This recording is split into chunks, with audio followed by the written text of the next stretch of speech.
Malaysia के राजा सुल्तान इब्राहिम के बेटे 25 साल की ईयर्स में कैसे मृत्यु हो गई। वह न केवल शाही परिवार के लिए बहुत बड़ी दुखद था, बल्कि पूरी मलेशिया के लोगों से बहुत ज्यादा प्यार था और वह देश की आशा थे कि प्रिंस की निधन के लिए कई लोगों की अनएक्सपेक्टेड था और इन्हें मलेशिया के लोग हमेशा याद रखते हैं और इन्हें गरीबों का मसीहा कहा जाता है। और किस कारण से इनकी मृत्यु हुई, जानने के लिए वीडियो को एंड तक देखना। चलिए शुरू करते हैं।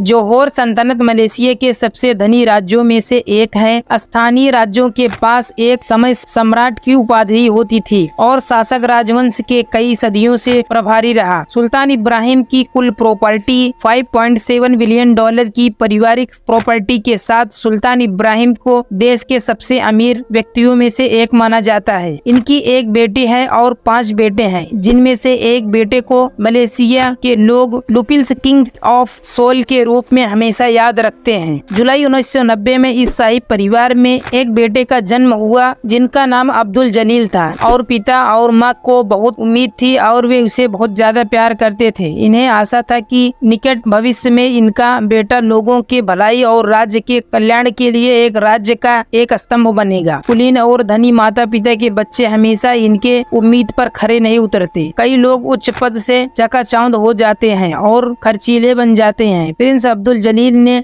साबित कर दिया कि एक राजा के बेटे को अहंकारी होने की जरूरत नहीं है। दरअसल इनका पूरा संक्षिप्त जीवन लोगों के विकास और मदद के लिए समर्पित रहा। इनकी प्रजा इनकी प्रति सच्चा सम्मान रखती थी और इन्हें लगभग एक आदर्श राजकुमार मानती थी। जोहोर में माध्यमिक और हाई स्कूल से स्नातक करने के बाद अब्दुल जलील को प्राणी शास्त्र में रुचि हो गई। 1 साल तक इन्होंने सिंगापुर के चिड़ियाघर के सरीसृप अनुभाग में एक साधारण देखभाल कर्ता के रूप में काम किया। राजकुमार पशु जीवन के अध्ययन से इतना आकर्षित हुआ कि उसने जूलॉजिकल सोसाइटी ऑफ लंदन में अपनी शिक्षा जारी रखने का फैसला लिया। ग्रेट ब्रिटेन में 2 साल अध्ययन के बाद राजकुमार ने सम्मान के साथ डिप्लोमा प्राप्त किया और अपनी मातृभूमि लौट आया। सुल्तान के बेटे के रूप में अब्दुल जलील को राज्य प्रशासन में एक पद की पेशकश की गई थी, लेकिन वह अपने आह्वान पर कायम रहे। उन्होंने काबुली से सेपिलांग लारस रिजर्व में ओरंगुटान पुनर्वास केंद्र में प्राणी शास्त्र का अध्ययन किया। जैसे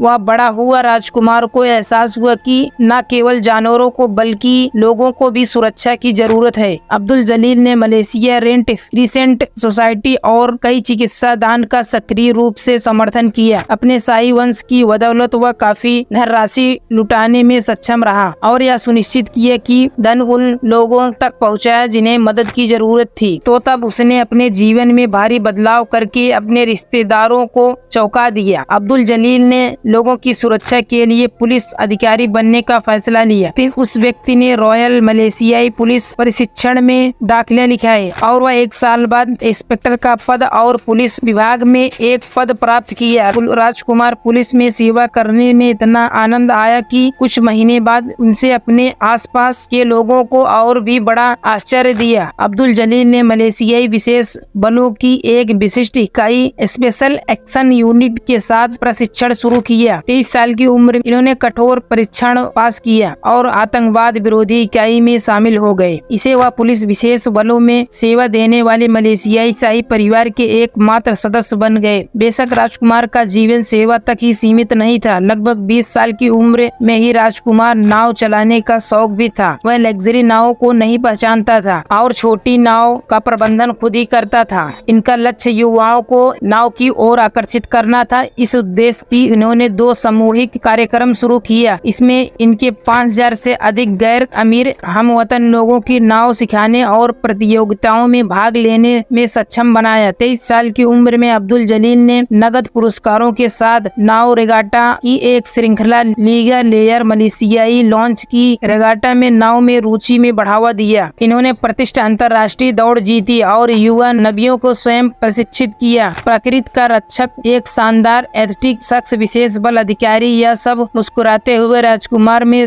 समाहित था, जिसे प्रजा की आत्माओं का राजा कहती थी। इसके लिए एक शानदार भविष्य की भविष्यवाणी की गई थी, लेकिन इनकी सभी उपलब्धियां और आशाएं एक भयानक विधन से चकनाचूर हो गई। चरण 4 लीवर कैंसर या 2014 के अंत में प्रकाश में आया, जब राजकुमार 24 वर्ष से थोड़ा अधिक का था। बीमारी के शुरुआती चरण में इनमें लगभग कोई लक्षण नहीं थे, लेकिन फिर अब्दुल जलील का वजन कम होने लगा, सूजन और दर्द का अनुभव होने लगा। इसके बाद इन्होंने मलेशियाई रेड क्रिसेंट सोसाइटी में हर दिन एक काम करना जारी रखा। उस समय वह चैरिटी के उपाध्यक्ष थे। अब्दुल जलील ने अपने पद पर अंत तक काम किया। रेड क्रिसेंट की बदौलत हताहतों की संख्या कम हो गई और जितना संभव हो सका उतना लोगों को बचाया गया। भारी प्रयास में अंततः राजकुमार के स्वास्थ्य को कमजोर कर दिए। इनके पिता सुल्तान इब्राहिम ने अपने बेटे को लगभग जबरदस्ती हॉस्पिटल में भेजा। बेशक राजकुमार का इलाज मलेशिया और फिर चीन के सर्वश्रेष्ठ डॉक्टरों द्वारा किया गया था, लेकिन समय खत्म होता जा रहा था। मुक्ति का आखिरी मौका लीवर प्रत्यारोपण था। यह ऑपरेशन चीन के ग्वांगडोन से सनयात सेओ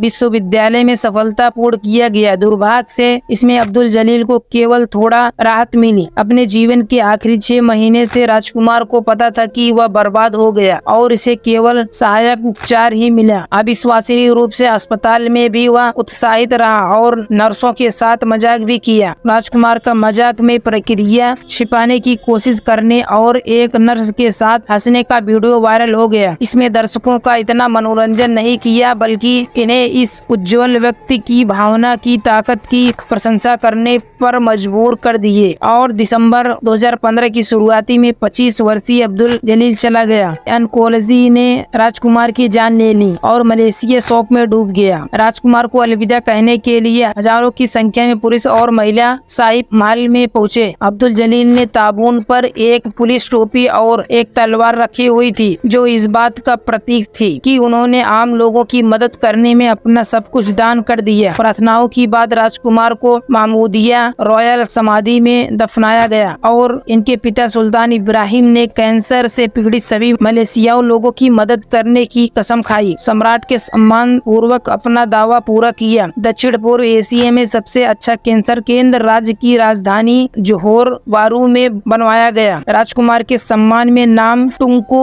लक्ष्मण जोहोर रखा गया। इसका अर्थ होता है एडमिरल होता है। केंद्र का आदर्श वाक्य है, जलील की तरह लड़ो। वह हर साल या अत्याधुनिक क्लिनिक कैंसर से पीड़ित लगभग 7000 मलेशियाओं को इलाज करता है। कुछ लोगों को डॉक्टर जान बचाती है, दूसरे के लिए वे कष्ट दूर करते हैं। इनमें से कुछ भी संभव नहीं होता यदि अब्दुल जलील ने अपने पिता के कैंसर केंद्र बनाने के लिए प्रेरित नहीं किया होता। अपनी मृत्यु के बाद भी राजकुमार लोगों को बचाना जारी रखा और इसमें कुछ प्रतीकात्मक है। हम कुलीन संभवतः से अब्दुल जलील जैसे लोगों की कहानियां ऐसे भाग की पृष्ठभूमि में सामने आती हैं। बहुत ही छोटे जीवन में वह अपनी प्रजा के लिए बहुत कुछ अच्छा करने में सफल रहे, इसलिए इन्हें मलेशिया के लोग हमेशा आत्माओं का राजा के रूप में याद रखेंगे। आप क्या इस दुखद कहानी के बारे में क्या सोचते हैं, कमेंट में बताना। अगर वीडियो पसंद आए तो लाइक एंड चैनल को सब्सक्राइब करना। मिलते हैं ऐसे लेटेस्ट वीडियो के साथ। Thank you so much.